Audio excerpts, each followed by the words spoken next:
Hello, ladies and gentlemen. Good day, card fighters. For this vid, we'll be showing you my Pilmon deck list, which topped the recent 2016 Springfest Player C. regional qualifiers here in the Philippines. It was player C. So I was player C. We were then team number 10. So yeah, the previous deck lists are. What the fuck am I saying? So yeah, so we'll be moving on to my starter, which is Cat Knight and High Boots. Because for reasons that some decks are too fast, that I need to fill my field with regards as soon as possible. So it triggers whenever a stride unit is placed on your Vanguard circle.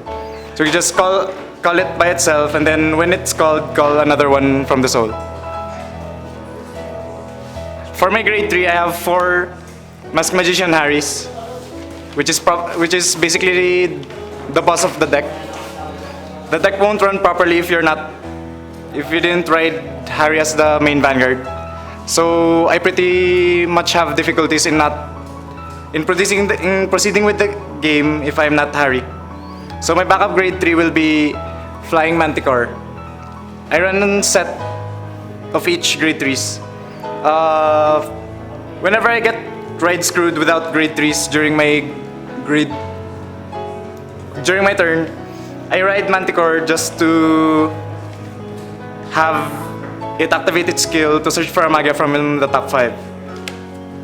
So basically, it fetches me a stride fodder if ever I'm lucky.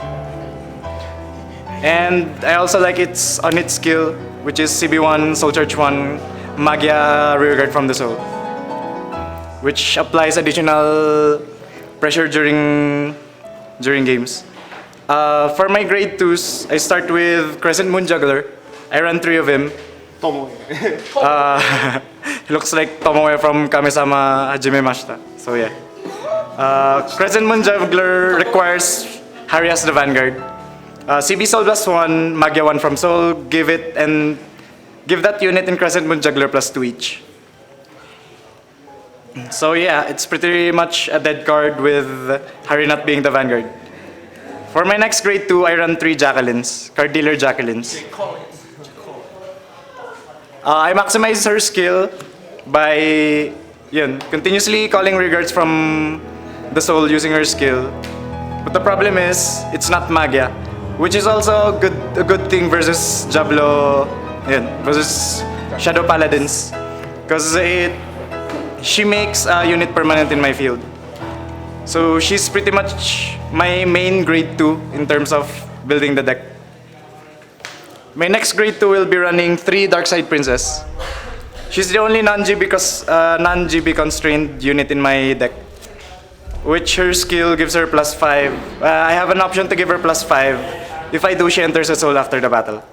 So she's pretty much like a beater, or yeah, just a beater. My final grade 2, I'll be running 2 Flying Peritons. So from the early days of G Pilmon, it's like a staple for every deck. So yeah, Peritons just there just to give a +1 by itself. So yeah, I run 8 grade 3s, 11 grade 2s. Now we'll be moving on to the grade 1s. To start off the grade 1s, I'll be running 4 Darkside Mirror Masters. So yeah, PGG. Because as you can see, the deck is pretty much counterblast heavy, and Pilmon doesn't really have a good countercharging engine. We only have Sky High Walker, the PGG, and the new pair card, which is something Arnie.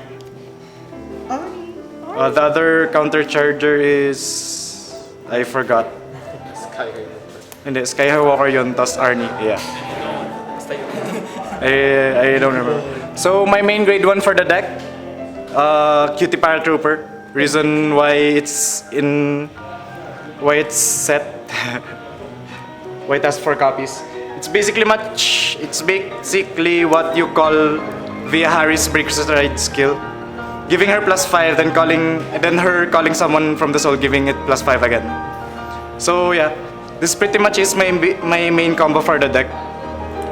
Call Paratrooper via Harri, then call Jacqueline via Paratrooper, which makes a 26k lane, and you're just refilling the other lane with rear guards from Jacqueline. Next grade ones will be 3 3 Masquerade Bunnies, the Stride Father and Harry Searcher. I only run 3 because of how much Lucky he is. how much space I need in my grade 1 lineup. So I only run 3 because it's like the max that I can put. And for the next grade 1, I run 2 Moonlight Melody Tamer Betty.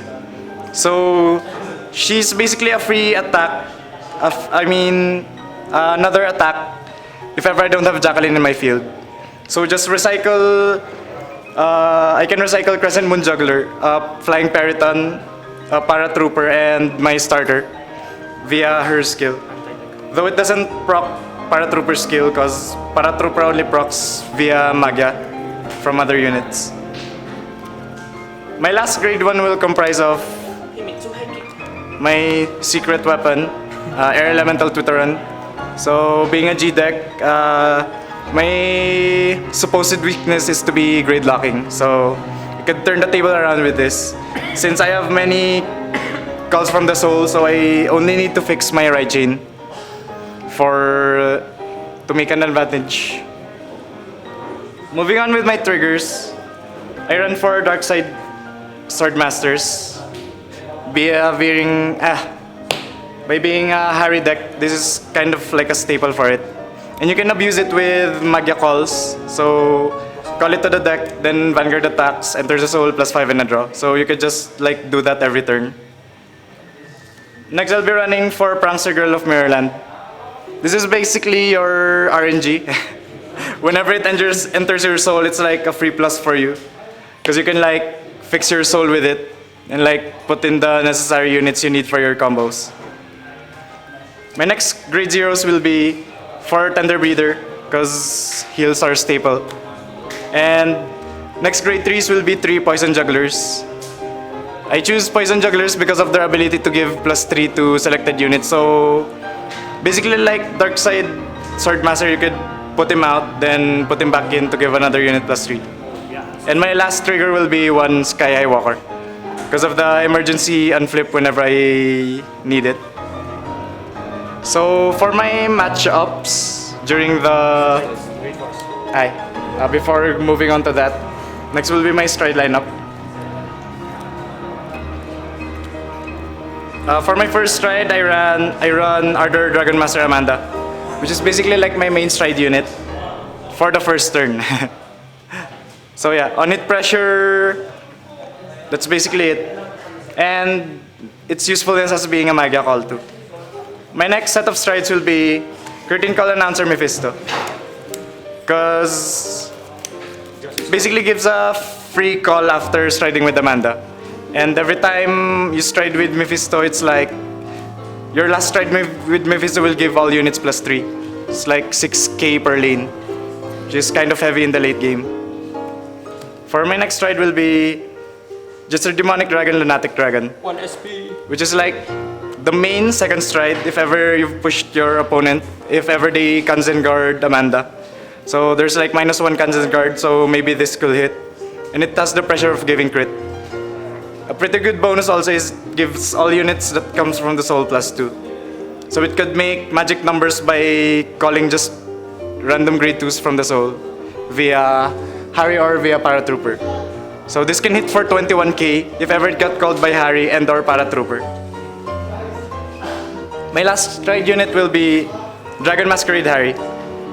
I never really got to use him that much during the Springfest because of how fast the games were, or just by how many counterblasts I used the previous turns. But he's a pretty good second or third stride if ever you stride first with Mephisto. Because all of my strides, excluding Lunatic Dragon, are Magia. So that's like a plus for Mephisto. So yeah, that will be my stride lineup for my deck. For his round per round during the Spring Fest 15 championships, it will be this. For my first round, I fought with a Dimension Police Metalborg build, which I won. My second round was a fellow Pale Moon with a Nightmare Doll build. I won that round again. My third round was with an Aqua Force, but I didn't really see his main grade 3, but I only saw Skyros, so I won that game again. My fourth round was against a Nashel Gavril deck, so I lost that round.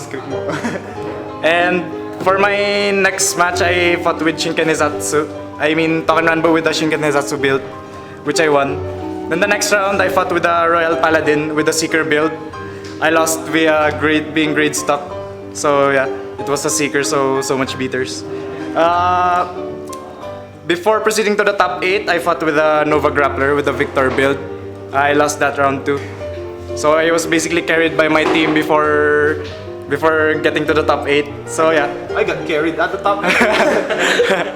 For the top 8, I fought with another Angel Feather, Nashel Gavril deck again, which I won. Won via timeout with judge's decision, blah blah blah.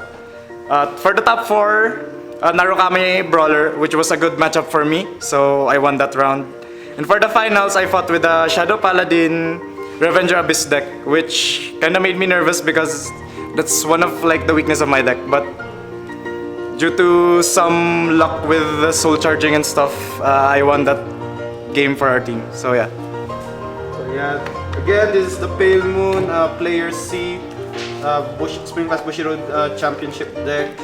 If you want to learn more on how this deck goes, please support us as we travel to Singapore and represent the Philippines as Team ContiBreak again, representing our home shop, Honors Ground Baguio. So yeah, if you want to support us, hit that subscribe button and like our page, and we will keep giving you good videos, good matches, and keep providing good gameplay as fellow card fighters. So that's it. A Pale Moon. Personal record is 8-2 or 7-3. Yeah, 3 last run. 7-3. So yeah, that's it. So thank you very much for watching our deck profile, and watch us again only here at Team ContiBreak. Thank you very much.